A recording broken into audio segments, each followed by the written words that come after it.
வணக்கம் நண்பர்களே, welcome back to epic life. நான் உங்கள் வெற்றி கூட்டாளி. பள்ளிக்கூடம் சொல்லித்தராத பணத்தின் பாடங்கள் அப்படிங்கிற இந்த புத்தகத்தினுடைய ஒவ்வொரு விஷயங்களை, ஒவ்வொரு டேக்அவேஸை நம்ம பார்த்துட்டு இருக்கிறோம். இது 4வது பகுதி. இன்னைக்கு லெசன் 8, கெட் ரிச் ஸ்லோலி. இந்த பணக்காரன் ஆகிறாங்க பார்த்தீங்களா, அதில் வந்து 2 கேட்டகரி நீங்கள் வந்து பார்க்கலாம். உடனடியாக இந்த லாட்ரியில் ஜாக்பாட் அடித்து பணக்காரன் ஆகிற ஒரு கேட்டகரி, ஒரு கூட்டம். அது கூட்டம்னு சொல்ல முடியாது, விரல் விட்டு எண்ணக்கூடிய அளவில் தான் இருப்பாங்க. ஏதோ ஒரு ஊரில் அதிசயமாக ஒருத்தரோ மேக்ஸிமம் இருக்கலாம். இன்னொரு பக்கம் பார்த்திங்கன்னா ஒரு கூட்டம் இருக்குது. இந்த மக்கள் எப்படின்னு வந்து பார்த்திங்கன்னா, எல்லார்த்து மாதிரியும் தான் ஒரு ஸ்கூல் காலேஜோ சில பேர் படிச்சிருப்பாங்க, சில பேர் படிக்காதவங்களாக இருப்பாங்க, ஒரு தொழில் ஆரம்பிச்சிருப்பாங்க. ஆரம்பத்தில் அவனுடைய வருமானம் கம்மியாக இருந்திருக்கும். படிப்படியாக கொஞ்சம் சம்பாதிச்சு பணத்தை சேமித்து பணத்தை எப்படி கையாளணுங்கிற சில விஷயங்களை கற்றுக்கிட்டு, சில அனுபவங்களை கற்றுக்கிட்டு, தொழிலை எப்படி நடத்தணும், அதை எப்படி கையாளணும், அவங்களுக்கு வரக்கூடிய பிரச்சனைகளுக்கான தீர்வுகளை எப்படி கண்டுபிடிக்கணும் அப்படின்னு சொல்லிட்டு ஒவ்வொரு விஷயங்களை படிப்படியாக கற்றுக்கிட்டு அதை செஞ்சு ஒரு கட்டத்தில் ஒரு பெரிய ஒரு நிலைமையை அடைஞ்சிருப்பாங்க இல்லைங்களா? இப்போ நான் உங்ககிட்ட ஒரு கேள்வி கேட்க போகிறேன். உங்களுக்கு தெரிஞ்ச ஒரு பணக்காரரை இப்போது உங்கள் மனசில் ஜஸ்ட் திங்க் பண்ணிக்கோங்க. உங்களுக்கு தெரிஞ்ச பணக்காரனா பில் கேட்ஸ், அம்பானி, ரத்தன் டாட்டான்லாம் போயிடாதீங்க. உங்களுக்கு தெரிஞ்சவராக இருக்கணும். அதாவது நீங்கள் அவரை நேரில் பார்த்துருக்கணும். அது வந்து எங்கே வேணால் இருக்கலாம். நீங்கள் வந்து நேரில் அடிக்கடி அல்லது அதிகமாக பார்த்த ஒரு பணக்காரரை ஞாபகம் வச்சுக்கோங்க. இப்போ அந்த நபர், நம்ம பார்த்தோம் இல்லைங்களா 2 கேட்டகரி. உடனடியாக லாட்ரியில் ஏதோ ஒரு விதத்தில் பணக்காரனான ஒரு குரூப். இன்னொரு குரூப் என்ன அப்படின்னா, படிப்படியாக உழைச்சி நிறைய டைம் எஃபோர்ட் போட்டு அனுபவத்தை வச்சு முன்னேறின இன்னொரு குரூப்பு. நீங்கள் நினச்ச அந்த பணக்காரர் இந்த 2 கேட்டகரியில் எந்த கேட்டகரிக்குள்ளே வராரு? நிச்சயமாக 2வது கேட்டகரி அப்படிங்கிற ஒரு விஷயத்தை தான் நிறையா பேர் நினச்சிருப்பீங்க, சொல்லியிருப்பீங்க. காரணம் என்ன அப்படின்னா, அதுதாங்க பாசிபிள். எல்லாத்துக்குமே ப்ராக்டிக்கலாக பாசிபிள்னு ஒரு விஷயம் இருக்குது இல்லையா? ஸோ இந்த ஒரு விஷயந்தான் ஒரு பாசிபிள்.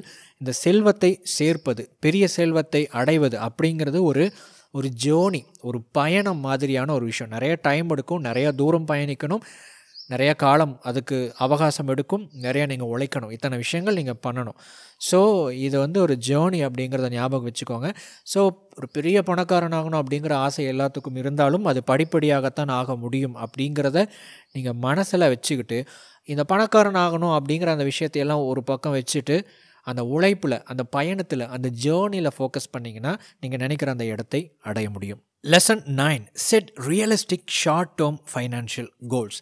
நீங்கள் இந்த பொருளாதார இலக்குகள் உருவாக்கணும் அப்படின்னா அதில் 2 விஷயம் இருக்குங்க. முதலாவது, அது வந்து ரியலிஸ்டிக்காக இருக்கணும். அதாவது உண்மையாக அடையக்கூடிய வகையில் ப்ராக்டிக்கலி பாசிபிளான இலக்குகளை உருவாக்கணும். அடுத்தது, ஒரு ஷார்ட் டேர்ம் ஃபைனான்ஷியல் கோலை உருவாக்குங்க, குறுகிய கால இலக்குகளை உருவாக்குங்க. ஏன் இந்த 2 விஷயம் அப்படின்னா, முதல் விஷயம், நம்ம உருவாக்குற இலக்குகள் வந்து அடையக்கூடியதாக இருந்துச்சு அப்படின்னாவும், அது வந்து குறுகிய காலத்தில் அடையக்கூடிய ஒரு இலக்குகளாக இருக்கும் பட்சத்தில் நாம் ஒரு கோலை அச்சீவ் பண்ணும்போது அது வந்து நம்மளை மோட்டிவேட் பண்ணும், என்கரேஜ் பண்ணும். அடுத்தது என்ன பண்ணுவோம்? இன்னொரு இலக்கு உருவாக்குவோம். அடுத்தது என்ன பண்ணுவோம்? இன்னொரு இலக்கை உருவாக்குவோம். ஸோ அதை அச்சீவ் பண்ண நம்ம வந்து இலக்குகளை அடையிறோம் அப்படிங்கிற நம்பிக்கை, ஒரு புது தெம்பு, ஒரு மோட்டிவேஷன், ஒரு இன்ஸ்பிரேஷன், அதோட உண்மையாகவே நம்முடைய லைஃப்பில் படிப்படியான முன்னேற்றம், இது எல்லாமே நமக்கு நடந்துக்கிட்டே வரும் இல்லைங்களா? சரி, நம்ம செட் பண்ணுற இலக்குகள் ரியலிஸ்டிக்காக இல்லை, அதை வந்து அச்சீவ் பண்ணல, அடைய முடியல அப்படிங்கிற பட்சத்தில் என்ன நடக்கும்? ஸோ நம்ம வந்து இலக்குகளை செட் பண்ணுறதையே நிப்பாட்டிடுவோம். ஸோ நீங்கள் எப்போ செட் பண்ணாலும் ரியலிஸ்டிக்காக இருக்கணும், ஷார்ட் டேர்மாக இருக்கணும். இப்போ உதாரணத்துக்கு, ஒருத்தருக்கு நிறைய கடன்கள் இருக்குது அப்படின்னா, ஒரு குறிப்பிட்ட கடனை மட்டும் அடைக்கணும் அப்படிங்கிறத ஒரு கோலாக செட் பண்ணணும். நான் என்னுடைய கடனை எல்லாம் அடைச்சி முடிப்பேன் இந்த வருஷத்துக்குள்ளே அப்படிங்கும்போது அதை வந்து ரியலிஸ்டிக்காக உண்மையாக அதாவது செய்யக்கூடிய நிலையில் இல்லாதப்போ அவர் வந்து தான் தோற்று போனதாக உணரும்போது கோல் செட் பண்ணுறதையே வந்து நிப்பாட்டிடுவார்.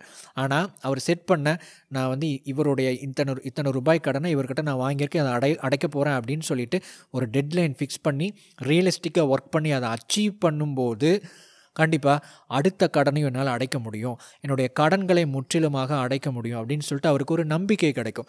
அதே மாதிரி நீங்கள் ஒரு புதுசாக உங்களுக்கு ஒரு ரிவார்ட் கொடுக்க போகிறீங்க.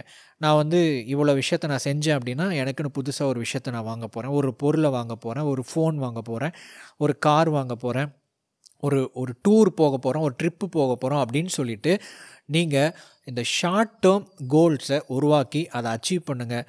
அடுத்தடுத்த நிலைக்கு உயர்வதற்கு அது உங்களை மோட்டிவேட் பண்ணும். பள்ளிக்கூடம் சொல்லித்தராத பணத்தின் பாடங்கள் தொடர்ச்சியாக ஒவ்வொரு பகுதிகளாக வரப்போகுது. நம்ம எபிக் லைஃப் சேனலோடு தொடர்ந்து இணைந்திருங்கள். அடுத்த பாடங்கள் என்ன அப்படின்னு சொல்லிட்டு நாளைக்கு வீடியோவில் பார்க்கலாம்.